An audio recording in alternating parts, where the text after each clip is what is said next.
ejercicio para hacer trascender en el tiempo la realidad, asumió Ernesto Che Guevara el oficio de escribir.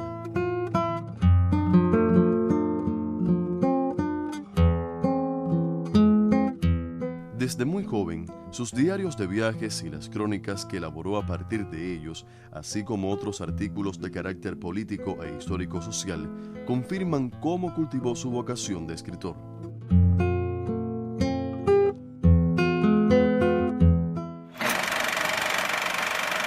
«21 años.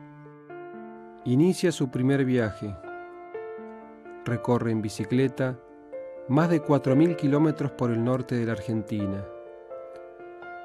Lleva un cuaderno donde anota sus experiencias e impresiones, un nuevo método que sistematizará hasta el final de su vida, los diarios de viaje.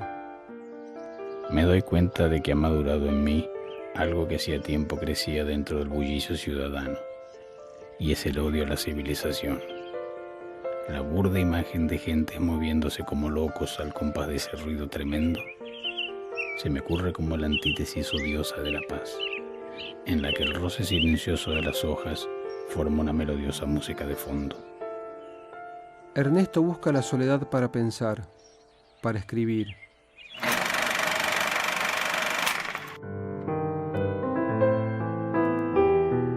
Para el escritor cubano Cintio Vitier, quien prologara Notas de viaje, libro que recoge las crónicas escritas por Ernesto al regreso del primero de sus recorridos por América Latina, el joven no busca el acierto, sino la fidelidad a la experiencia y la eficacia narrativa.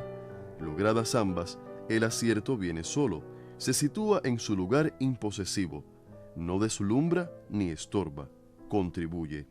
Aquí está formado ya, con escasos tanteos o vacilaciones, el estilo del Che, que los años únicamente pulirán como él pulió su voluntad con la delectación de un artista. Se trata, aclara Vitier, de una prosa de los ojos, de gran visualidad, dibujante hasta donde la vista alcanza.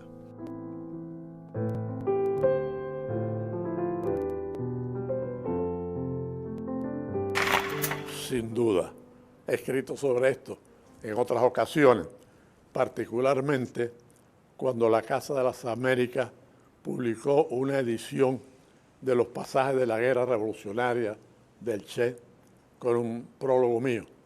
Y allí llamo la atención sobre ese carácter de escritor que también tuvo el Che.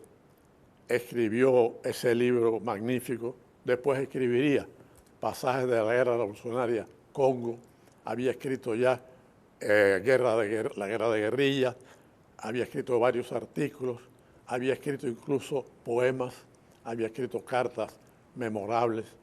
Sin duda el Che fue escritor y no son pocos los autores que han estudiado la condición de escritor del Che. Pienso en Graciela Pogolotti, pienso en José Antonio Portuondo, pienso en dos autores soviéticos, Vera Krutechikova y Lev Ospovat. Todos ellos han escrito sobre el Che escritor, de modo que estoy bien acompañado en esa creencia de que el Che también fue escritor. El Che fue uno de los más importantes cronistas de la lucha de liberación contra el régimen de Fulgencio Batista, no solo por registrar los acontecimientos de la guerra, sino por hacerlo con aquella máxima suya de que todo revolucionario que escribe historia debe ceñirse a la verdad como un dedo en un guante.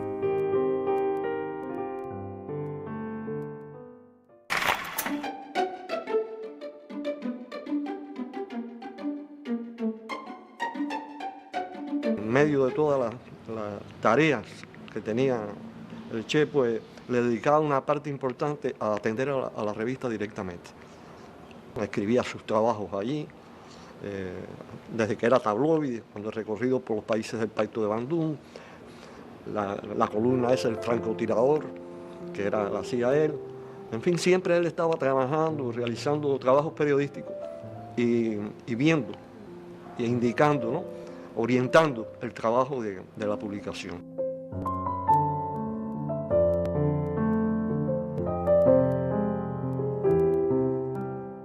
duda, su amplia formación literaria e intelectual contribuyeron también a su vocación de escritor. Nunca priorizó en nuestras conversaciones su propia experiencia, que en el de la fotografía era una experiencia muy cercana al cine. No sé por qué, pero más bien las conversaciones que alcanzamos a tener que pudieran relacionarnos en este terreno, más allá de las otras tareas que teníamos, se volcaron siempre sobre la literatura.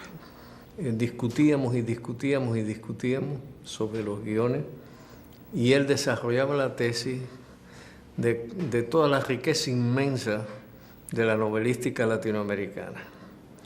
Pero no hablaba solo en abstracto, no, era novela por novela. Es decir, los valores que él encontraba que pudieran ser cinematográficos, yo no estaba de acuerdo con él.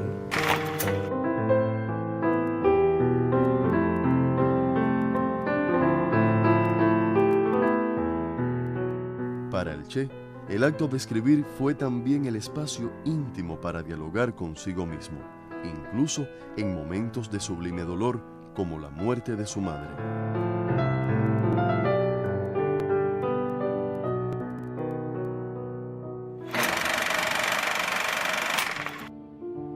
Me lo dijo como se deben decir estas cosas a un hombre fuerte. No me mintió preocupación o dolor, y traté de no mostrar ni lo uno ni lo otro. Fue tan simple. Le telefonearon avisándole que estaba muy grave. ¿Grave de muerte?, pregunté. Sí. Esperar era todo lo que cabía. Con la noticia oficial decidiría si tenía derecho o no a mostrar mi tristeza. Me inclinaba a creer que no. El sol mañanero golpeaba fuerte después de la lluvia. No había nada extraño en ello. Decían que el 20 de mayo dejaba de llover y hasta octubre no caía una gota. Decían, pero dicen tantas cosas que no son ciertas. La naturaleza se guiará por el calendario. No me importaba si la naturaleza se guiaba o no por el calendario. En general, podía decir que no me importaba nada de nada. Ni esa inactividad forzada, ni esta guerra idiota sin objetivos. Bueno, sin objetivo no, solo que estaba tan vago, tan diluido, que parecía inalcanzable, como un infierno surrealista donde el eterno castigo fuera el tedio. Y además me importaba, claro que me importaba. Tenía deseos de fumar y saqué la pipa. Estaba como siempre en mi bolsillo.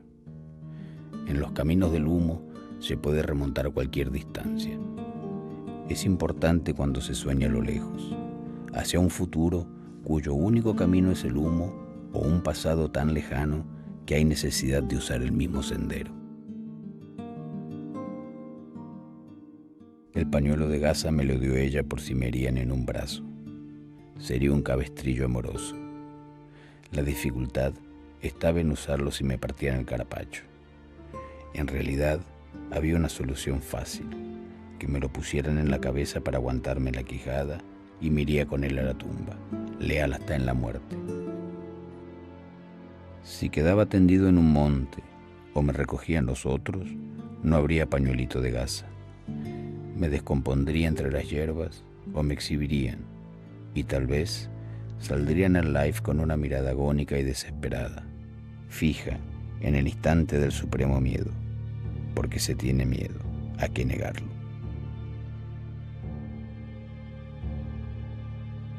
Por el humo anduve en mis viejos caminos y llegué a los rincones íntimos de mis miedos, siempre ligados a la muerte. Solo 2 recuerdos pequeños llevé a la lucha: el pañuelo de gasa de mi mujer y el llavero con la piedra de mi madre. No se llora porque no se debe o porque no se puede. De veras, no sé.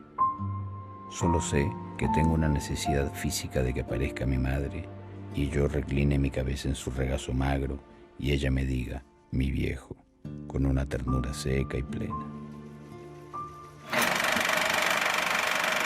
tras la muerte del Che, decía Aide, Fidel no sabía qué calificativo darle y le llamó artista.